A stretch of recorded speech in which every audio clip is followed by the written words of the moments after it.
It's nice. It's a good start. Success sucks less than standard existence. But when you exceed the standard dreams, what becomes of our ambitions? The average man can dream dreams of a path he's never walked, and when that path's your day-to-day, your dreams become warped. I'm Harley Neville. Welcome along to the Guy and Harley podcast. I'm Guy Pigden. Fuck, I like that. Do you? I actually fucked it up a little bit. It was the last time was meant to be, but when... So it's meant to be, the average man can dream dreams of a path he's never walked, but when that path's your day-to-day, your dreams become warped. I fucked up the but part of it, but it worked. It was fine. So who was that? So that was my man Scroobius Pip, who is the man, who does all sorts of things. He does a podcast as well, and lots of his sort of poetry rap is really good. I really like it. It's good shit. That's pretty good. I enjoy that. Speaking of singers and rappers, yeah. Eminem's released a new song. You heard that one? Well, yeah, of course. I sent you the album as soon as I realised it was live. As soon as I heard about it, I sent it to you on Facebook, and you never responded to me. Wait, there's a new album? Yeah, Music to Be Murdered By. Wait, it's a whole album, and I sent it to you. Wait. You sent me a Facebook message? Yeah. When was this today? It was like it was a day ago, whenever it came out. I sent it as soon as I saw it.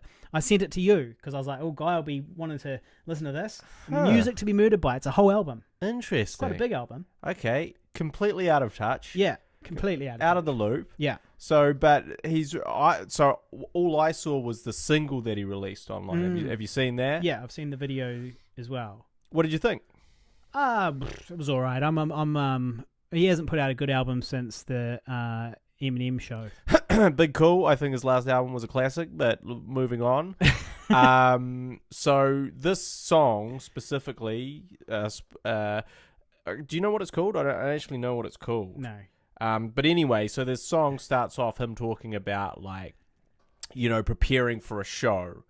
And how he's, drinking and all this stuff. And I'm like, yeah, typical Eminem. Yeah. Who gives a fuck? Yeah. Like, if anything, it's like, cool, but, play a different tune, mate. I've heard that one. Yeah.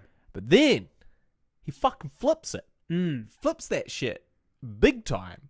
And he flips it to it's nothing to do with him. He's talking about the Las Vegas shooter who, shot into a concert and killed a bunch of people before killing himself. Yeah. And I was like, this is fucking brilliant. Right. This just really, this went from an average Eminem song to a fucking genius Eminem song in, the space of a couple of seconds. Yeah. And what I enjoyed about it is obviously he's taking a stance on gun violence, and he's sort of, saying, I think it was like, when will it change? When enough people care, I think is the sort of the tag at the end of the thing. And, he's not he's literally just pointing to this issue. He's not really saying, hey guys, you're all... you're bad. He's just pointing to this thing. Yeah, but people online are all like, it was boo-hoo. It was an interesting thing to see. Eminem's attacking my guns. Yeah, to see the reaction of heaps of people very positive about, it, and then obviously the gun advocates coming out in full force oh fuck Eminem. But I just sort of what was refreshing to me about it was it's an artistic expression. Trying to say something and is presenting you the concept of this, in story form. You decide what you make of that. You can walk away from that going, fuck Eminem. Or you walk away going, this is not very good. But I just appreciate the fact that, he's making a commentary on something and it's not, it has some significance to it. Yeah. And it's about an important thing. Yeah. It's about a very important thing. And if our artists that we look up to and respect can't talk about these things and can't explore these things artistically, who can? Because, no one gives a shit about the Guy and Harley podcast when we complain about gun control. No. But people might care when Eminem says, and it's just putting a bigger spotlight on it, which is good for people who were just like, I just came for the Eminem song, but now that made me think. I liked it.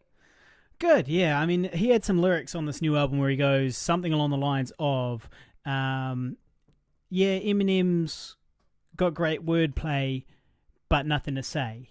Yeah. And it was one of his lines, and I was like, yep, that's exactly... I like that he recognizes it, and it's cool and stuff, but it's kind of exactly how I feel now. I'm like, yeah. Well, now that you're like a rich guy up on the hills, I'm less interested. And the clever wordplay just doesn't sound that good to listen to. It's not like catchy like his old songs used to be quite catchy where, and you're like, bopping along with them. Dial straight down the center, 800, you can even call collect, and so on.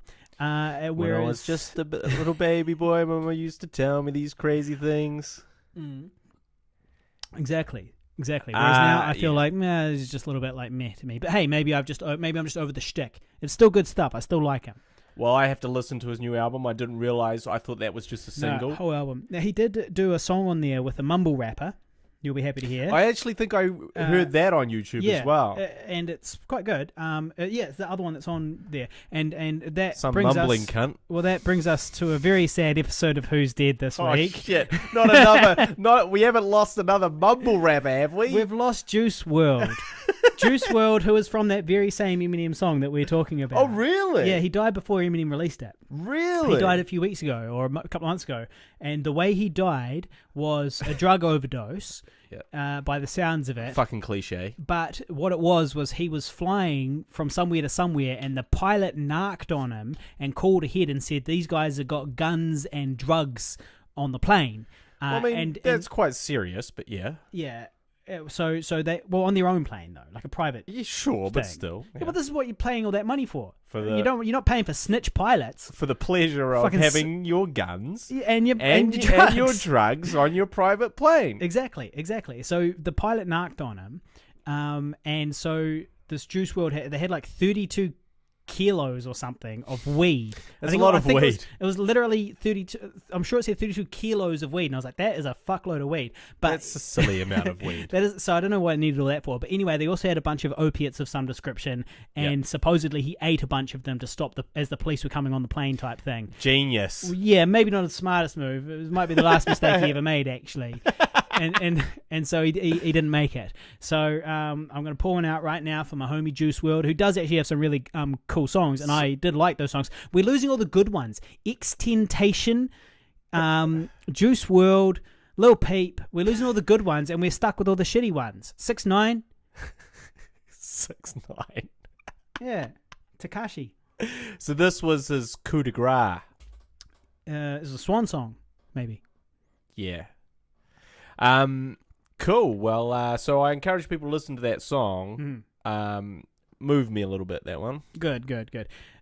So we are filmmakers, and we have been making movies of late. For a long time. And at the moment, we're making a show called Immi The Vegan, which is a web series about a vegan living in Auckland and navigating a romantic minefield and in a vegan life. And so Guy wants to shoot some pickups this weekend. I do. Which he dropped on me yesterday. I love... Without warning. I love pickups. I can't get enough pickups. Whenever someone says pickup to me, I say, let me pick up my camera and get out there. Yeah, well, they do fix a lot of problems. They do fix a lot of problems. Now, Now, in saying that, we've actually already shot pickups for this. And I will also say, and I pointed this out to Immi The Vegan, I was like, did you notice how I used all the pickups that we picked up? And she goes, no, I didn't. It just seemed like it was part of the thing. Yeah, I don't even remember which ones were pickups. Which is good. Which is good that you guys don't remember, because it's not sticking out like it was extra.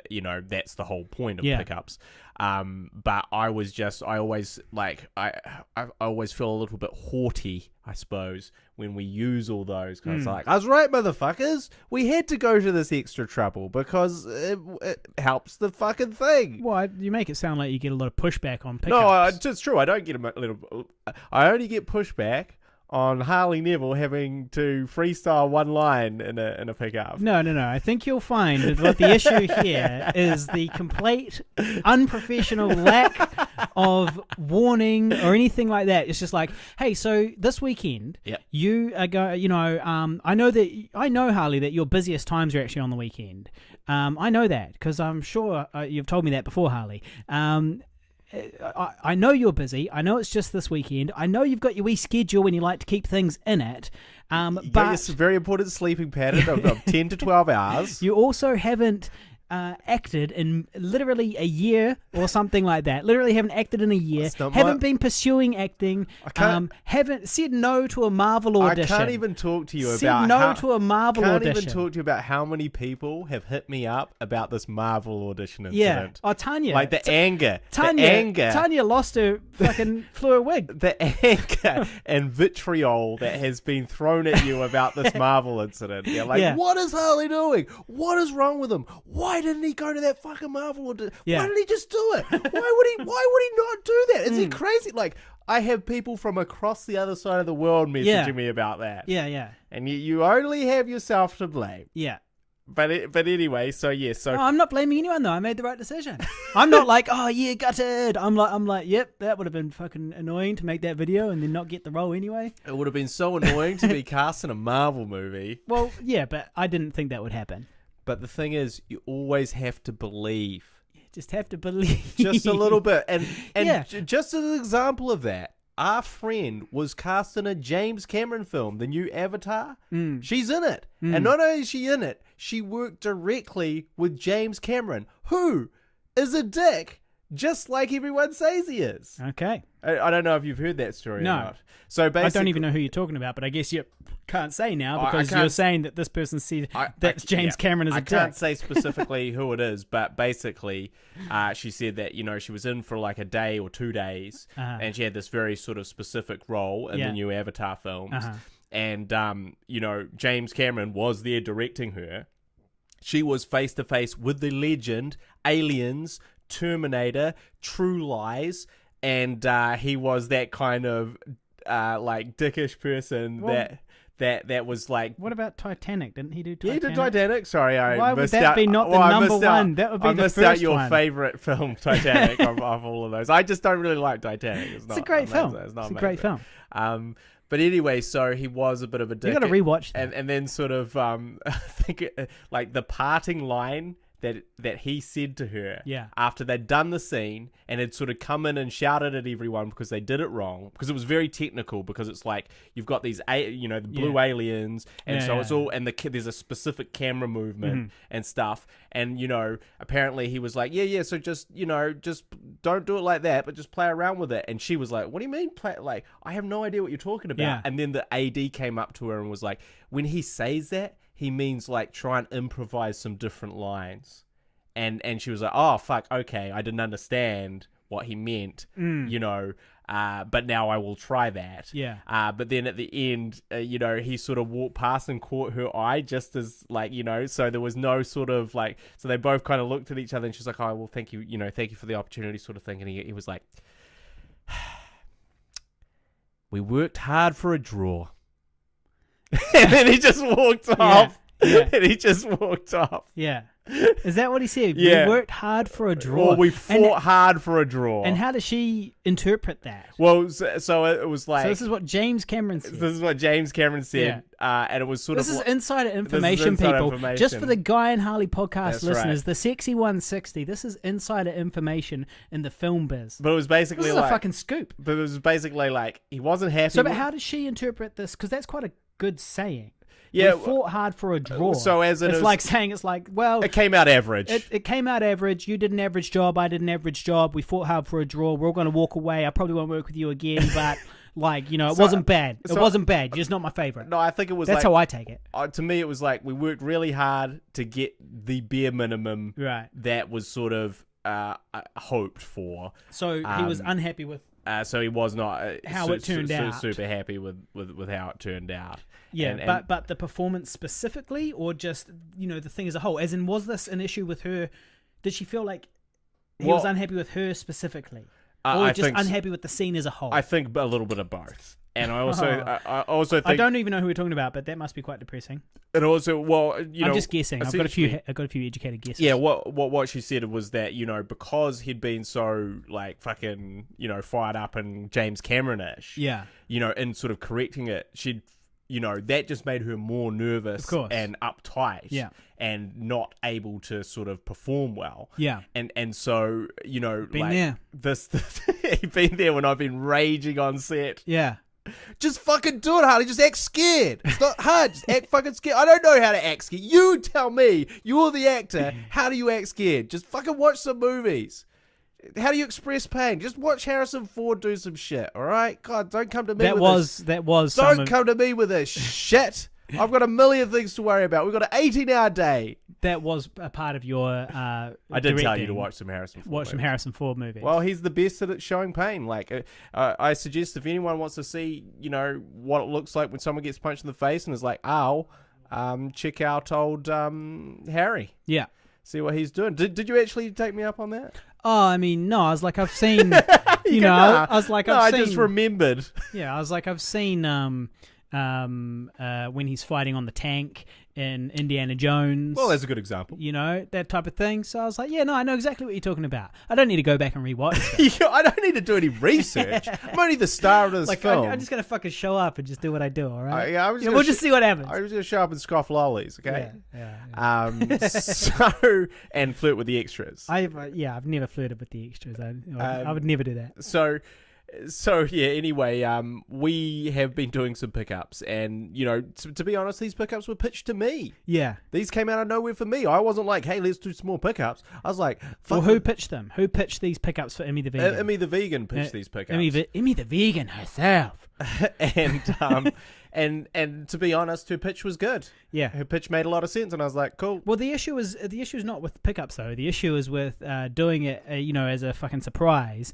When I'm busy on literally day 30 of working every day, and I've got a bunch of other responsibilities, other jobs, and other things going on. And then on top of that, I'm literally at my fattest and most disgusting right now, and guys telling me we need to do some yoga pickups. I'm literally recovering from a severe herniated disc, which has been pressing against my sciatic nerve. Well, the issue is not so much doing the yoga. I don't mind that. It's more like I'm just a fat piece of shit who hasn't fat slob. I'm just a fat fucking hairy slob, a fat piece of shit that hasn't been eating well, hasn't been cooking for myself, hasn't been exercising very much for quite a lot of months now. It all went as soon as you at the gym. As soon as we got given our notice to get out of our previous flat, I just fell over and died, more or less. I stopped eating. I stopped cooking for myself. When I got given 6 weeks warning, I just stopped cooking, and then we left that flat, and then I haven't cooked since. So anyway, the point is I'm a fat piece of shit, and I'm going to look like crap, and I don't feel like acting, and I haven't acted in ages, and guys oh yeah, pickups this Sunday, on the weekend, see you there. No warning. No hey man, how are you placed for Sunday? Well, I did say how you placed for Sunday. I said how you placed for the weekend. No, you said how are you placed for Sunday, and I said, well, I'm working both days, and you're like, cool, because that's when the pickups are. Sounds good. Sounds good. That's pickups before that time that you're working. Yeah. But it's all for the greater good, and also, we've got a towel player here. I also wanted to this is the thing, we're sort of hurtling towards infinity. And it's time to get this edit into the next phase, which is towards sound design and the color grade, and that can't happen until I've finished the editing. Yeah. I've also been greatly neglecting my real job to do this editing, and I just don't want it to keep dragging on too far. Yeah, well, I owe Guy a lot of edit notes now. You do. 6 episodes worth of edit notes for Immi the Vegan, but it's looking pretty good. Overall, I reckon for a first cut, it's looking pretty good. Just needs to be kind of tightened up and funnied up a little bit, but I think it's all there. It just needs to be whittled down and found.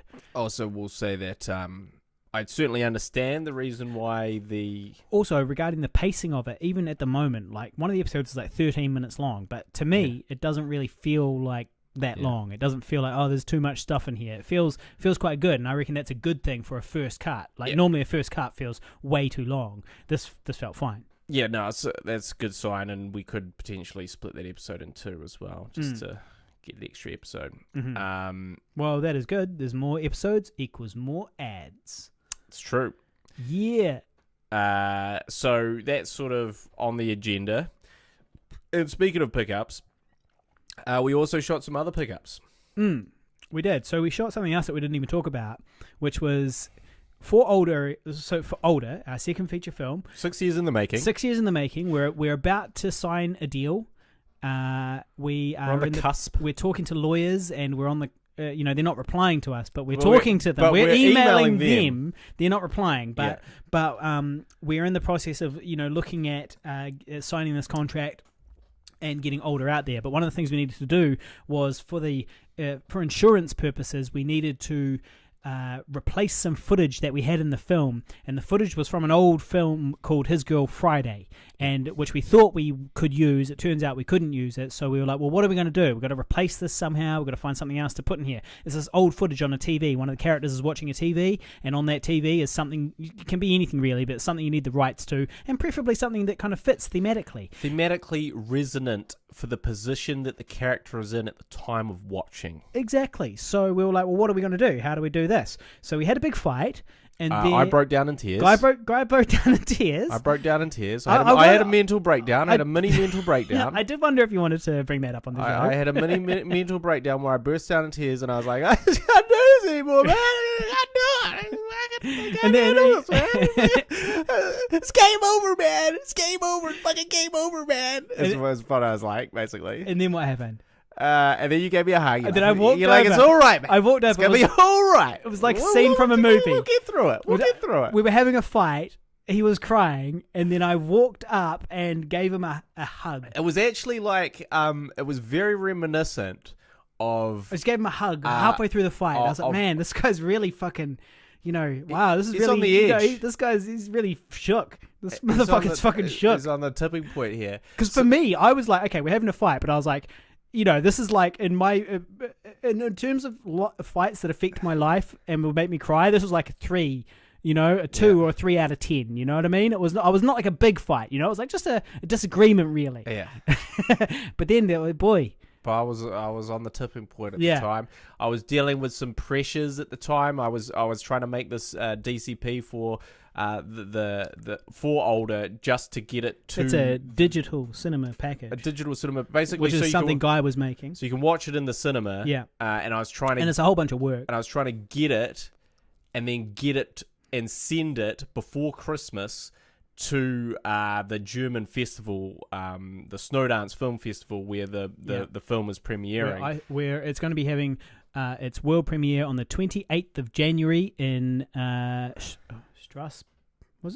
Landsberg, in Germany. So if you happen to be in the area, swing by and check that out. 28th of January, Landsberg, at the Snowdance Independent Film Festival. It's having its world premiere after 6 years, and we won't be there.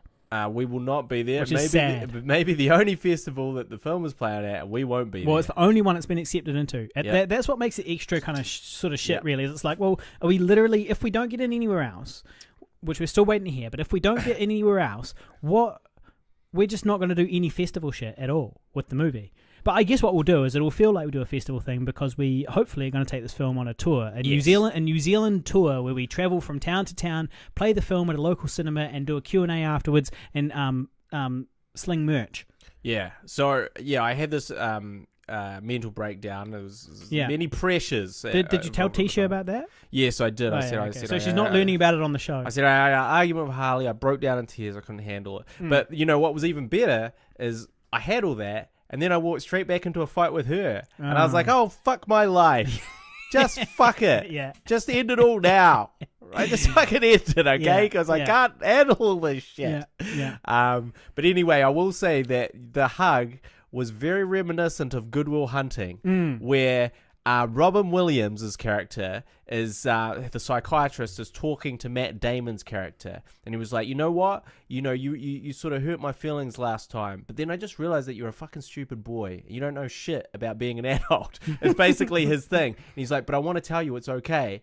And it's all right. It's all good. And then Matt Damon's like, what do you mean it's okay? Well, fuck you. And he's like, no, I'm telling you, it's okay. And then he gives him a hug and he's like, no, it's all right. I know everything. It's all good. And then he's like, Matt Damon's like, no, fuck it. And then he's like, you got me. It's so good. I've got many emotional scars. Thank you.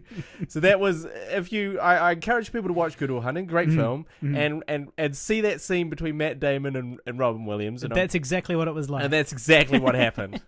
So just so you know, I'm painting a picture of what happened. So at the result of that, we sort of concluded that we would try and shoot a pickup for the film to replace this footage.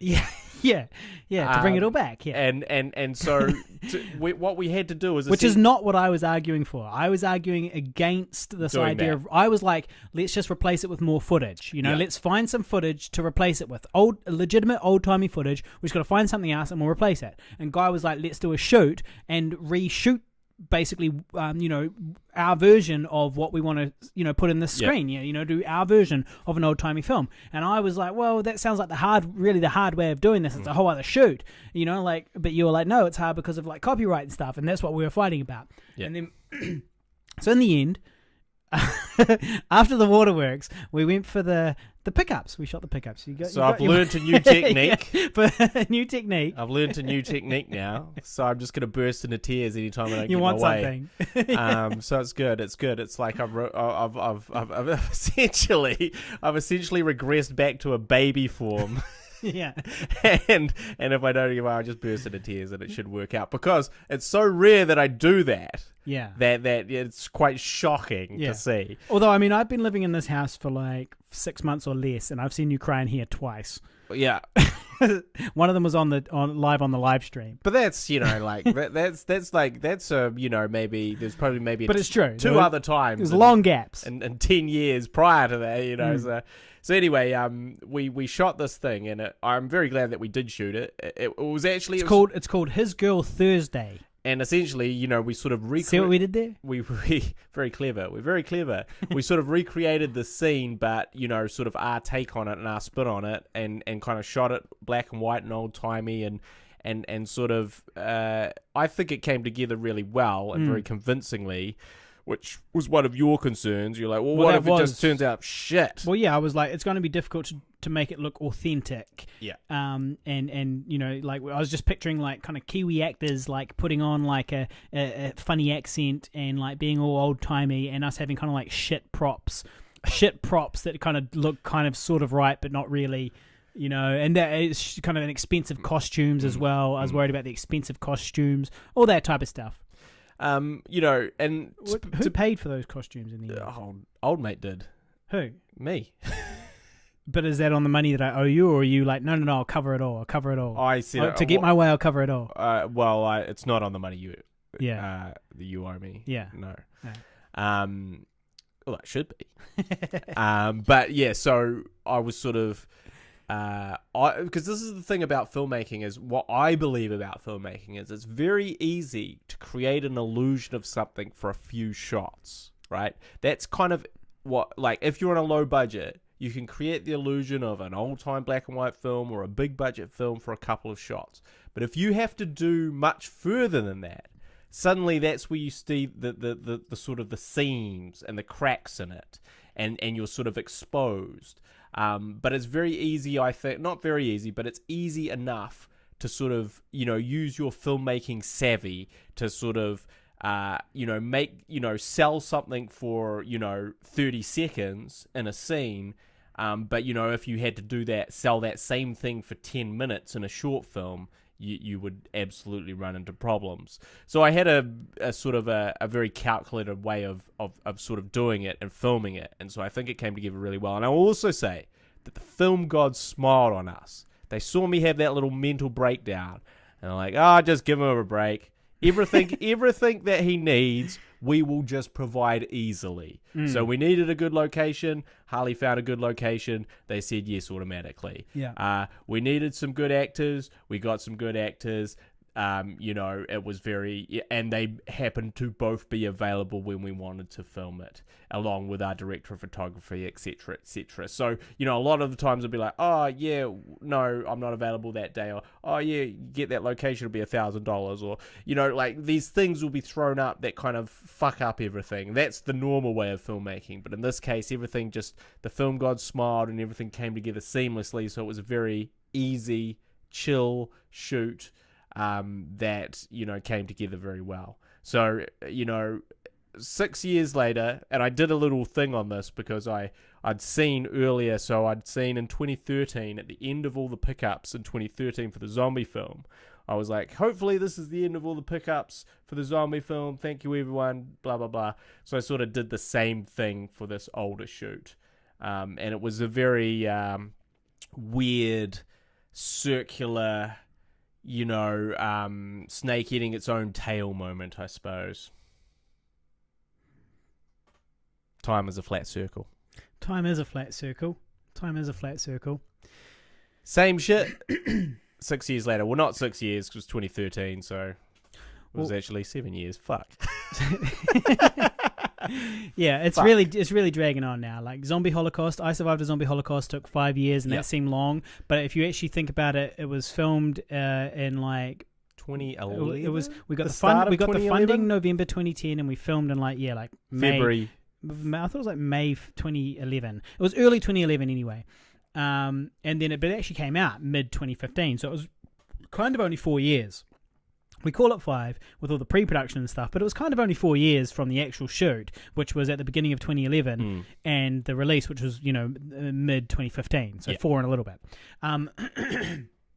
So this one though, 7 years and counting. 7 years and counting. 7 years and counting. I mean, nothing to be alarmed about. And about. world premiere next week, and we're not going to be there. Anyway, speaking of movies, I went and saw 1917, a World War I film, which we all knew I'd go and see, obviously, and also because it looks like a good film, but also because I do like to support war films in the cinema, because I want them to make more of them. I want them to continue making them. I believe it's good for humanity to make war films.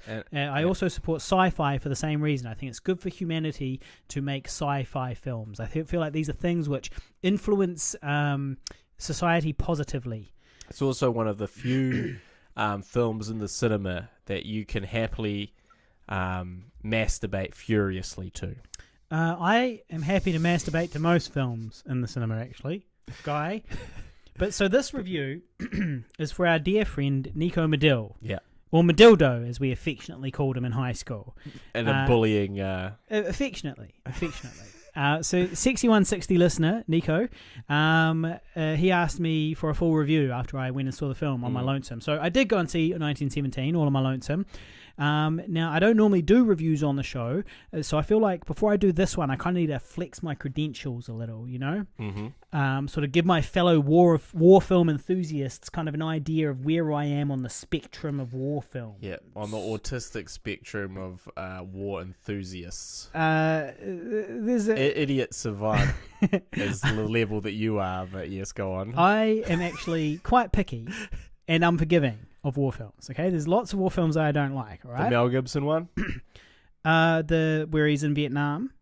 No, where he plays. Was he in Vietnam? There's one where he's in Vietnam and he plays like a captain or whatever who is. No, the one was Spider-Man. Oh, you remember that? You remember that one? Maybe I don't remember. You'd have to give me a better. I haven't seen Spider-Man. We talked about. I don't know anything about Spider-Man, so that doesn't help me. Andrew Garfield. We talked about this on the podcast. We reviewed the Christ-like connotations in it. Was Mel? Oh, you mean Mel Gibson directing? Yeah, he directed. Oh, sorry, I thought you meant in it. No. Yeah. Like fucking Heartbreak High. Something about hearts. Ridge. No, Heartbreak Ridge. Different fucking war film, but anyway, yeah. Was that? I thought it was. One because it's about that ridge. It's about a ridge. Anyway, we'll move on. It's important to remember that I'm a lifelong war fan with the military in my blood. My granddad rose to the rank of Air Vice Marshal in the Air Force. That's the second highest position you can get to 2IC. My brother is a sapper in the military. He's an engineer in the New Zealand Army, and my cousin was dishonorably discharged from the army for sneaking 2 local women onto a military base for some hanky-panky when he was stationed in the islands. So I feel like that's where you'd sit on the... You feel like that's where I would be. Yeah. That's probably where I'd be on the military spectrum. Yeah. Yeah. Well, so anyway, I've also read extensively about the topic, with a focus on World War II, but I do know about World War I as well. And I did get a report in high school. I got a bad report in high school from my history teacher, and amongst other things, he said, Harley needs to understand there is more to history than Hitler and the Jews. That's literally what it says on my report, and I've still got it. Anyway, so talking about films. Yes. I liked Saving Private Ryan, Schindler's List, Band of Brothers, Generation War, not to be mistaken with Generation Kill, which is an American Middle Eastern one, Generation War, which is a German one, which is really good, Inglourious Bastards, The Pianist, although it's not as funny as the title suggested. Notable mentions go to the Pacific series, Letters from Iwo Jima, Flags of Our Fathers. Those ones are all kind of like, like straddling the middle ground. And then there's like lots of shit ones like Apocalypse Now, goes on a bit, never finished it. The Thin Red Line, too arty. Dunkirk, a wasted opportunity that was. A big budget opportunity to make a big budget film about a historic defeat, and they make it all arty and silent and completely inauthentic and obviously made by the people that were defeated. It wasn't like there was no action. It was pandering to people that might be offended by anything else, basically. It was a lack of bravery from the filmmakers who were not prepared to show the realities of British troops being mown down by aerial machine gun fire as they lined up on the beaches. They had to water it down. I wasn't a fan. And Fury is as bad as Pearl Harbor, okay? So Pearl Harbor being the worst. Pearl Harbor being, the worst. And Fury is like pretty close to Pearl Harbor, really. So that's about where I'm sitting, okay? These are the things I like. Now, 1917 was really good, and it follows 2 young guys, no spoilers, 2 young guys who are sent on a mission to contact a neighboring division, or whatever it is, and that neighboring division's about to make an attack based on bad intelligence, and so they need to get there first in order to call this attack off, or lots of people are going to die. And so, anyway, the authenticity and the costuming and the set dressing was amazing. It really did feel as if you were really there. I watched it in the IMAX, like the big screen, and the cinematography really did keep me on the edge of my seat, and the whole thing was playing out in real time. Like, it's not actually real time because it's daytime and it's nighttime and stuff, but somehow the way they weave it in there, it feels like you're seeing it all in real time. Maybe you are. Maybe I don't know. Anyway, you are. It is real time. Well, it's one continuous shot. Well, yeah, but it's not real time because there's days and there's nights and Right. there's mornings and so on. So somewhere along the line, they're speeding it up using camera trickery or whatever Yes. they're doing. They're doing something because time does pass and you're not sitting there, all night. You know what I mean? Yeah. If you want to see another film that takes place all in real time, I would encourage you to watch Harrow, the web series. There you go. You can find that on watchme.co.nz. Puts you right in it, just like That's one of- 1917. That's one of our They're projects. very comparable. Go and look for Harrow on watchme.co.nz and you can watch the whole series there and just compare it to 1917. So anyway, yeah, it's a thrill ride. It's great performances all round. Interesting casting. Like, it was good that they showed like Indian Gurkha troops and African troops fighting for the Entente. The Western allies. And so it was cool that those people were there. And there's lots of things I liked about how it was kind of just grounded in reality and realistic and stuff. And also that it was historically accurate and set during kind of real World War I events. We know how much you love historical accuracy. I do. I'm a big fan. It was set during the strategic fallback to the Hindenburg line, I believe, if I'm not mistaken. Very cunning move by the Germans. Bit of a last gasp, but anyway, the only minor critiques I have, and these are very minor critiques, I'd actually call them nitpicking. The things I disliked were most probably caused by the needs of the narrative and the requirement to kind of move things along. But sometimes I felt like, a few too many things happened to these main characters. Yeah. And also I felt like the behavior of the soldiers, particularly the enemy soldiers, was a little bit off. Like sometimes I was like, I thought to myself, there's no way that like a trained soldier in a war zone, especially 3 years into a war, would expose himself to fire like that under these circumstances. I was like, well, thank you, Professor. I was like, there's no way a soldier would do it. Like there's a few times when the soldiers kind of just running around doing stupid shit, and I was like, yeah, well, they wouldn't have lasted till 1917, or they would have to be really fresh draftees. I don't know. Anyway, it seemed a little bit unrealistic, and like it did seem kind of like one of those situations where the bad guys were quite bad at shooting. It was a bit of a stormtrooper syndrome set in World War One. So yeah, but overall, very, very good. Really liked it. I'm actually thinking about seeing it again and going with Guy because I feel like it's the type of movie that you'll pick up a lot of extra things the second time round. You go, oh fuck, I totally missed that last time. So I wouldn't mind seeing it again. And I was happy with the everything, the costuming, the accuracy, the acting, all that stuff. So very, very, very good. I'd be like 4 or 5 stars out of 5 stars, or like 8 or 9 stars out of 10 stars. Something around did there. you go see the new Star Wars, by the way? No, I already told you, man. I already told checked out. I told you on this very podcast. I told you I am not going to watch those movies again after Star Wars. The last time I'll pay. Right. Because that one sucked. I was like, The Last Jedi. I was like, this fucking sucks. All of this is shitty fan fiction. It's all shit. I'm out. Some of it was okay. The kind of realistic-y one where they were like kind of like Rogue Leader or that one wasn't Squadron. bad. Yeah, that one wasn't bad. I think it was Rogue Leader. Because I remember thinking it was funny that everyone thinks because of your tattoo which says Rogue Leader that I like that you just love that film so much. Which I don't really like. I don't like fruity Darth Vader in that one. We've talked about that on the podcast. Yeah, giving the white supremacy sign. Giving the dead arm or nut shot sign. But or you know about this is the white supremacy sign now, right? I didn't know it was a white because I'm not a white supremacist, Harley. So of course I didn't know that. Well, that's right. I forgot to tell you. I forgot to tell you the secret code. But they say that the OK symbol is a white supremacy symbol now because it was a trolling thing. So it started off as a trolling thing. People on these alt-right forums or whatever started as a trolling thing. Let's make it that the OK symbol is like, let's make it look like it's actually a white supremacy symbol. And so they started this trolling campaign, basically kind of pretending that this was a racist thing. And then you can take any athlete or anybody, any celebrity, if they're ever given the OK sign and say that they're part of this secret Illuminati that's actually a white supremacy thing. I see. But then what happened was the media picked it up and said that it was the secret symbol, and then it became an overt symbol for white supremacy. So it became true.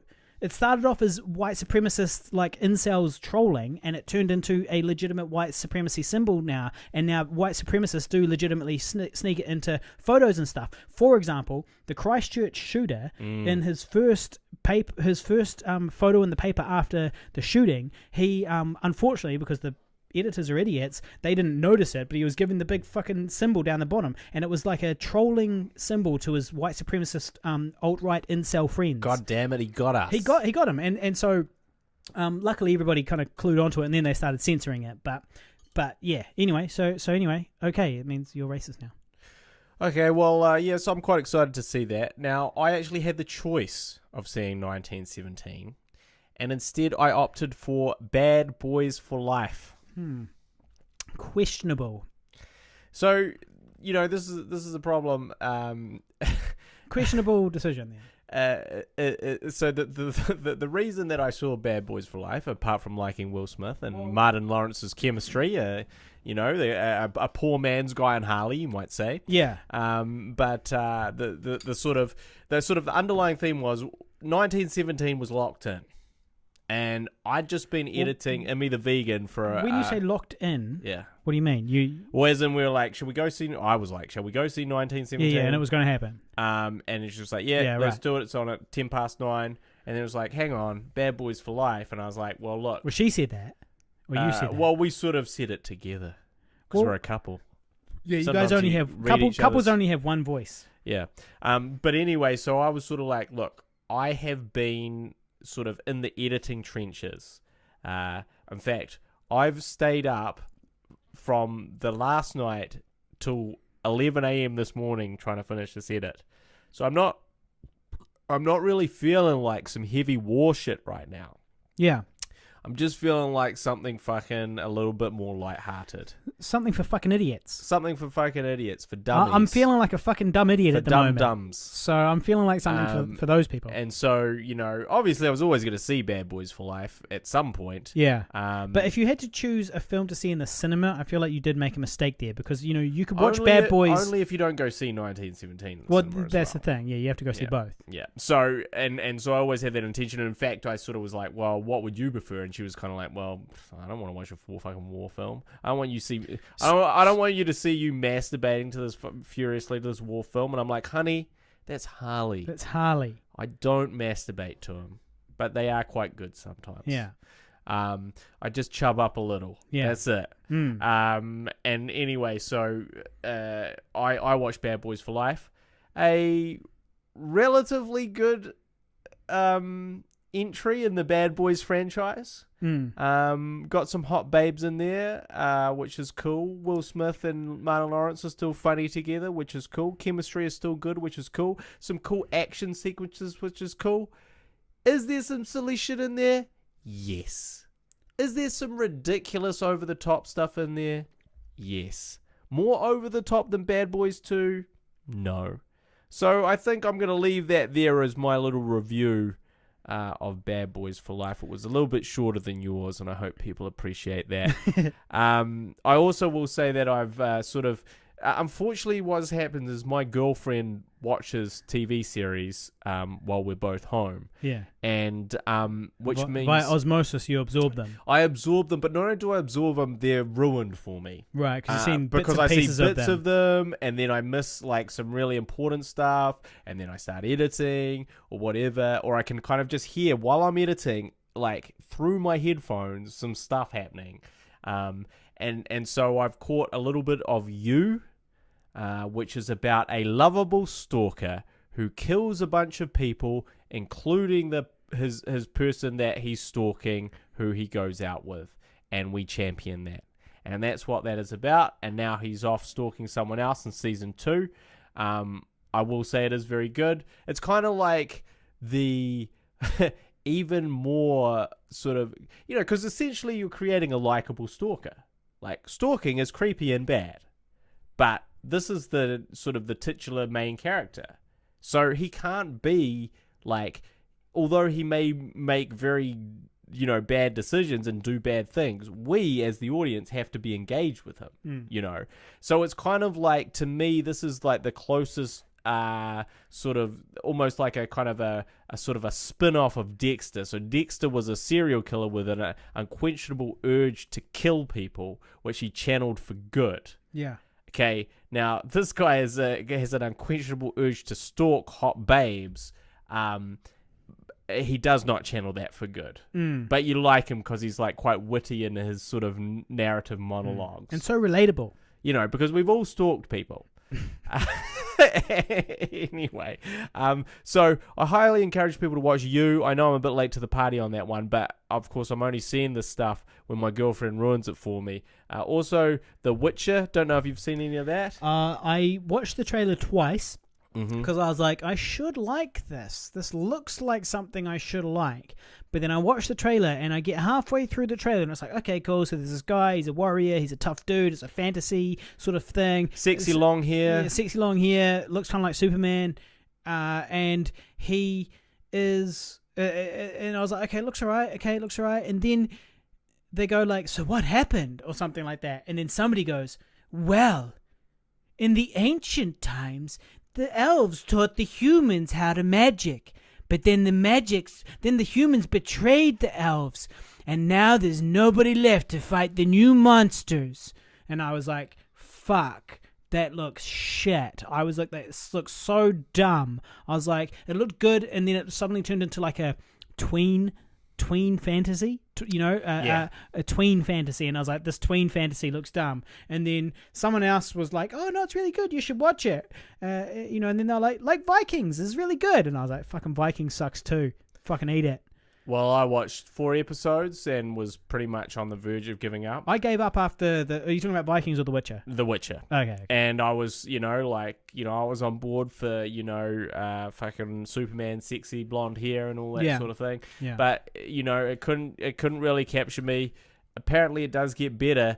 But to me, if it takes half a season to get good, that's way too long. Maybe. I mean, I feel like with Game of Thrones, I didn't truly appreciate it until I'd finished the season. Well, yeah, I guess Game of Thrones. The first season. But this is certainly no Game of Thrones. Yeah, well, that's the thing. And nothing's a Game of Thrones. And it was silly and it is ridiculous, but it's kind of fun. So, but I'd recommend you over that one. I'm also working my way through The Irishman, which you've seen. Yeah. So we didn't talk about The Irishman, but it's been out long enough. Oh, you haven't finished it though. But well, yeah. I mean, there's no spoilers anyway because I don't know what the fuck happened, so it's all good. So I can't spoil it for you.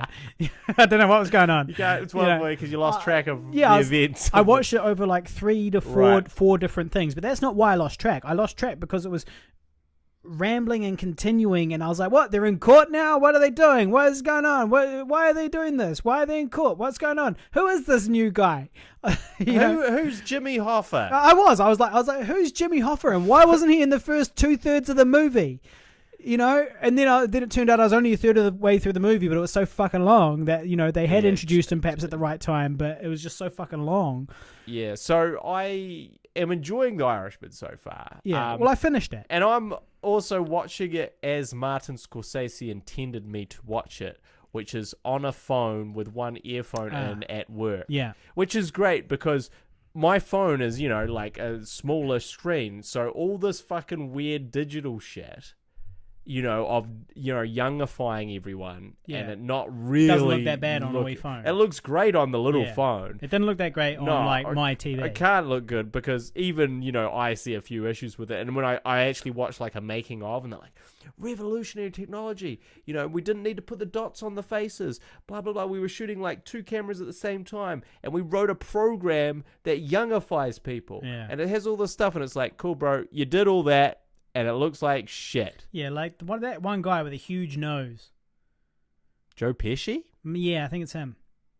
All of it does not look good. Because, look, at the end of the day, it's one thing to modify a person's sort of face, like, take out a wrinkle or something. That's actually not too bad. In fact, our friend Tyler Adams may have done a few of those in older. Shout out Tyler Adams.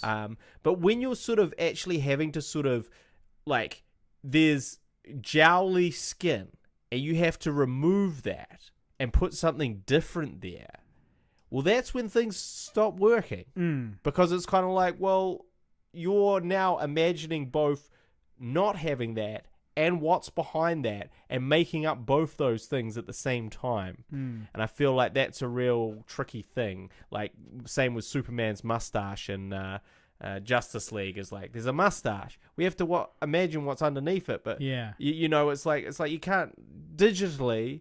You can't do that very convincingly without seeing the face. You can take wrinkles out of it, sure. We've got to that stage, but we ain't got to that stage. But I am enjoying it. I'm enjoying it on my little phone. It's the best way to watch it. I encourage you to watch, as Martin Scorsese intended, The Irishman on your phone, so you don't get taken out of the moment by the silly.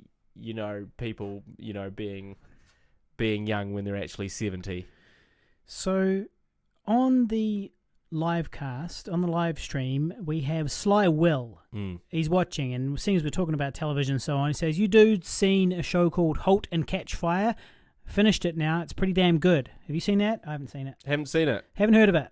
Never heard of it. Never heard of it. It probably hasn't reached New Zealand yet. Is it on Netflix? That's my question. Now, and speaking of Sly Will, on Twitch, I have some feedback from him. This was a message that I got on the Guy and Harley page. He goes, Oi Harley, I just started listening to the podcast. Love it. Another cast to listen to. But I couldn't help but think of how I first heard about you in Pigville, and I remembered it was some video of you on K Road skating, I think, and you recorded a homeless man fighting with someone, or maybe he was fighting absolutely nothing. I don't know. It was fucking weird. But since then, I was a fan and have been lurking in the dark. But by lurking by the dark, I mean I forgot about you guys and then somehow stumbled back across the podcast, and now I'm all caught up. So keep up the content. Good to see Older is finally getting out there. I think when I heard about that last was when my mate was telling me about the funeral scene that he was an extra in. Anyways, I'll fuck up now. Later, yous. Thank you for fucking up, Will. No, so honestly, and the interesting thing about that is those pickups in 2017, the funeral scene in Older, was what we thought would be the last ever pickups. Yeah. We were like, that's it, we've got everything, we don't need anything more. The end. So thank you for your friend showing up to those. Appreciate the support. Yes, and shout out to Victory Fist, who's also on the live stream. He's the man, and I keep thinking I see him around somewhere at one of my workplaces, and I'm like, is that him? So next time I see this person that I think is him, I'm gonna be like, what up, dude? But I always see him from behind. I never see him from the front on. So I'm like, is that him or not? Anyway, so sup to Victory Fist on the live stream. I also had someone else message me that was like, hey mate, I remember seeing a video of you on YouTube doing salvia in someone's room. Man, it was the funniest thing, and I really want to watch it again. Any ideas where I can view it? Well, Hayden, that was message was from Hayden. That video, for a little while there, I was dabbling. No, I was trying to clean up my fucking image, so I promised the fucking critics I wouldn't say fucking for 6 minutes. 6 minutes, Harley Neville, you're on. So I deleted in that time my that video of me on drugs, even though they were legal drugs. It was salvia, a very awesome hallucinogenic, which Guy hated and I loved. And in one of the episodes, had a horrible trip. Guy talks about his horrible trip, and it's hilarious in one of the earlier episodes of the Guy and Harley podcast. And one thing I always regretted was that I didn't then say what my trip was in the same episode, because mine was really awesome. So yes, anyway. So I deleted that video when I was trying to clean up my fucking image. And I didn't just like make it private, I actually deleted it. But it was quite a funny and good video. So yeah. Now I got another little bit of feedback. Let's not be too mean, because he's a nice guy. I like him. But he says, Harley, as much as I love you guys, can I suggest the Guy and Harley podcast, like a Gucci model's pout, should be like a Gucci model's pout. Keep it tight, bitch. 15 minutes max. Even shorter is good if you want to keep subscribers listening. No one has time, let alone the attention span, for things that are their passion. These days. Yeah. So that's what Paul said. And I was like, firstly I was offended. And I was like, that is horrible advice. Yeah, terrible advice. It's terrible advice. If anything, we need to go longer. Well, 3 hours. 3 hours. Let's make them really suffer. but yeah, but it did sound horrible though, because I was like, that's kind of not really at all what this is. I mean, this is a casual chat between friends, and sometimes, in fact, usually, the second half of the show is the funniest bit, or the best and most interesting bit. Yeah. Also, I mean, we should probably. I see a little note about Tyler Adams there. Tyler Adams, who's working on it. Stop reading my fucking notes. Tyler Adams, who's working on. Yes, Paul was new edit. Complaining about the length of the podcast. Fuck off, Paul. That's what. That's what somebody on the live stream Sly Will said, and I agree wholeheartedly. No, I mean, no, still listen, but fuck off. Still listen, but we're not taking that advice. But thank you for the constructive feedback. So yes, and we sort of did talk about the Lord of the Rings the other day, and Tyler is a visual effects artist, and we made some Lord of the Rings parodies in SD 4x3 on our old DVX camcorder. Yeah. And I watched them yesterday with my girlfriend. Yeah. I made her watch them. Yeah. And I was like, she would have been loving that. I was like, man, this is genius. Genius stuff. I was like, how can you not acknowledge the depths of the comedy? Yeah. And they were like, she was like, yeah. I was like, what do you mean, eh? Yeah. Fucking bitch. That guy, ooh. You did to me. Ooh. She's listening. No, she might be. if she is, I love you, baby. But but when I was watching, I was like, we're geniuses. Yeah. We're the smartest men in the room. Yeah. And Tyler actually, because we talked theoretically about a continuation of the Lord of the Rings. Yeah. And I was like, well, it'd be cool if we really got Gollum in there. But, Gollum can take a lot of work. And he actually made a Gollum clip of what he could do of a Gollum. Yeah, and it looks good. And it looks fucking amazing. But I don't know if that's the way to do it, to be honest. It sounds like a big, slow, lots of VFX process that's going to end up taking ages, and then not, like it'll look good, but it won't be like comedy necessarily. What I think would be better is we get a skinny man in a diaper. Exactly. Well, we get a skinny man in a diaper. We keep it simple. We do whatever we want, and we make it. But we get someone who can do a good Gollum. Yeah. And I actually know a guy who he's a party clown, and he does a good Gollum. He does a great Gollum, and he kind of looks the part too. He will love that. He will love that. So it's like the time that someone said I look like Andy Serkis. On here. Yeah. So yeah. To be honest, I think skinny guy in the diaper could be the way to go. Well, I think it's just funny because it fits with the theme of the world, which is that we're not trying too hard to do anything too special. Like, our costumes are what our costumes are. And we kind of just do it, and the budget is it's there, warts and all, like the spider when we fight Shelob, for example, the terrifying spider. Yeah. We do battle with that. Yeah. I sort of encourage people to go back and look at that. Those Lord of the Rings episodes are pretty good. And your favorite episode where in episode 3, yeah, Sam jizzes, invisible Sam, it jizzes in my face. Yeah, jizzes in Frodo's face. Yeah, your favorite episode. Have we ever talked about having to get rid of a certain scene from episode 4? Have we talked about this on the podcast? No, we haven't. We haven't. Yeah. So we had to not properly actually. We did talk about it because you deleted the wrong.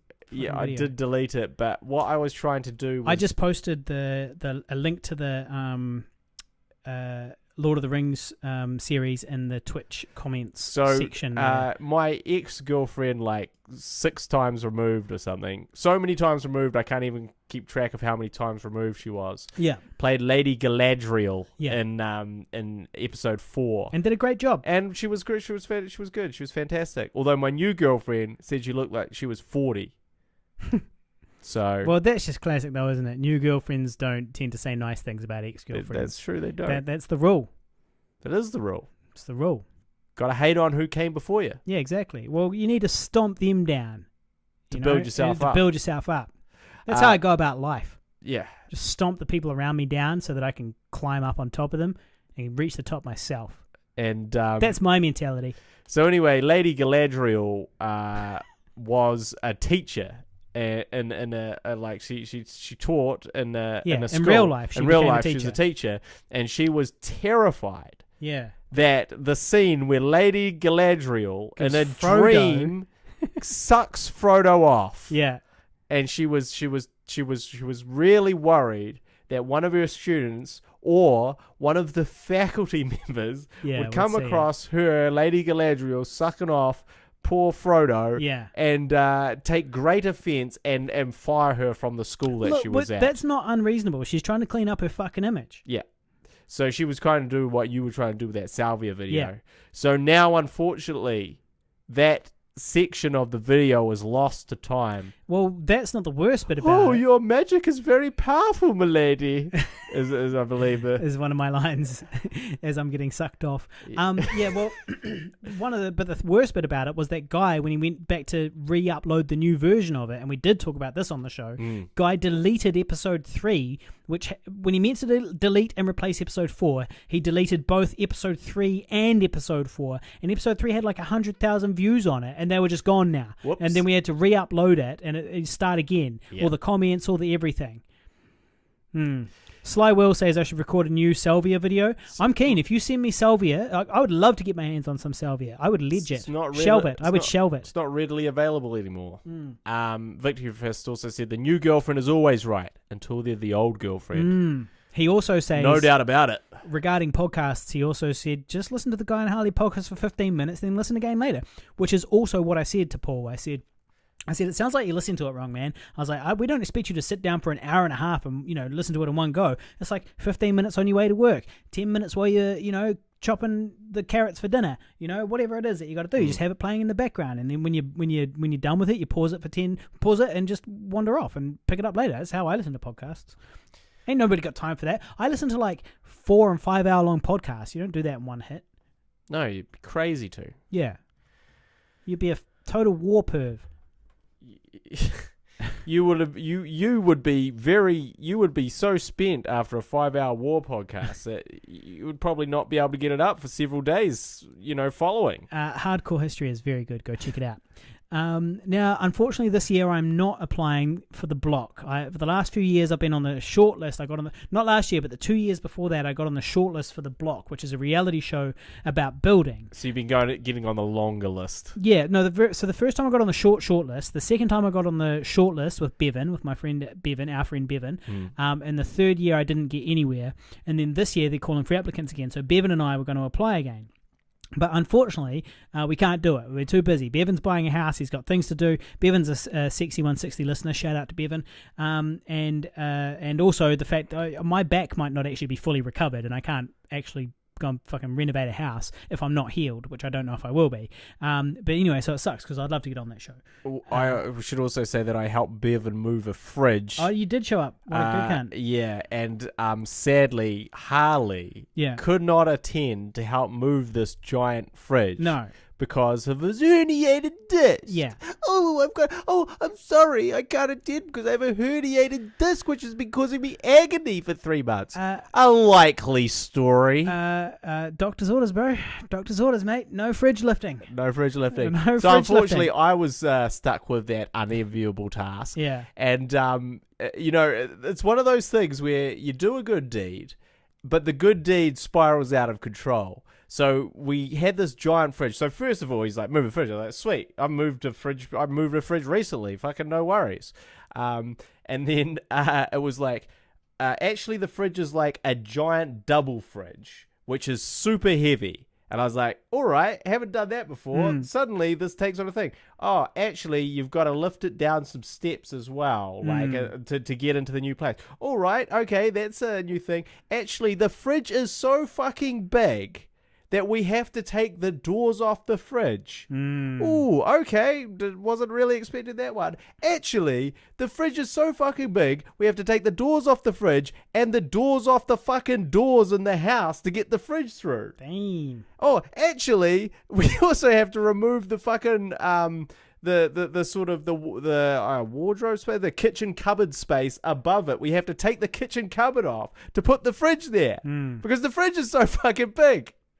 Don't worry about this photo. Well, you know what they say, no good deed goes unpunished. But I was glad to help out Bevan and hopefully be catching up with him soon. I know he's a lapsed fan. He hasn't been listening. He hasn't been listening, so I'm safe to complain about this fridge moving.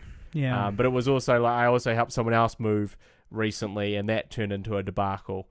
And I'm like, what have I done to deserve this? And it's like, ask for favors from people for your whole life. For literally 20 years now, over and over again for no money. That's why you're doing this. Yeah.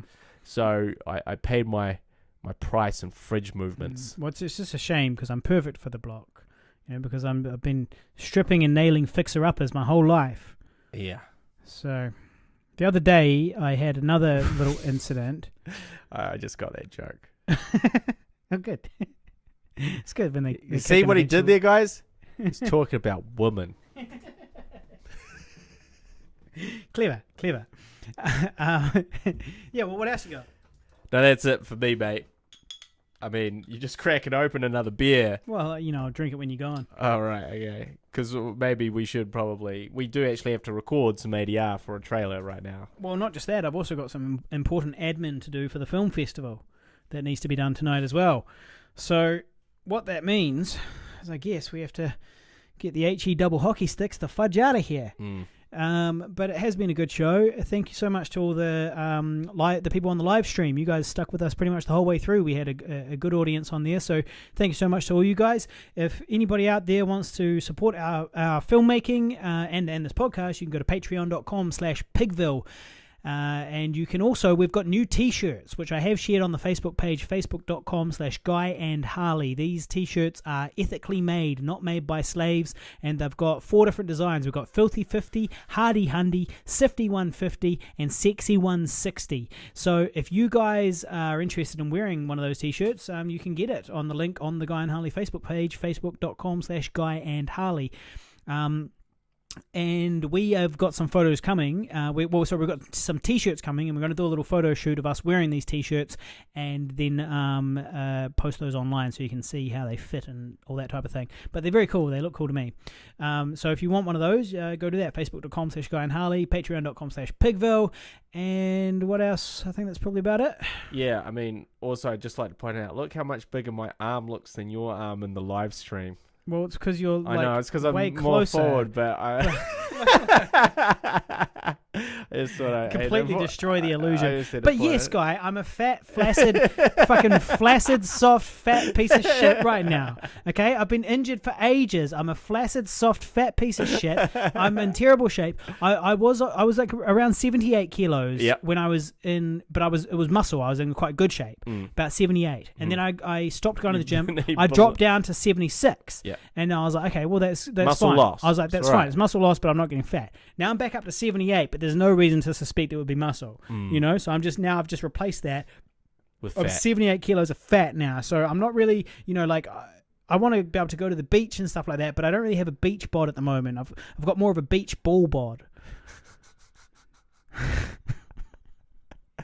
Dad joke number 1 for the podcast. Right at the end. I scooched it in right at the end. I got it in there. Also, I will make a note, like, if you're appalled by the video quality of our live stream, we are taking some steps to remedy that. Well, we've got a camera coming literally tomorrow. Camera's on the way. Yeah. We should have probably ordered that through my account, but never mind. Well, you were farting around too much, so it just happened. Well. All right. Thank you very much for listening. We will see you next episode.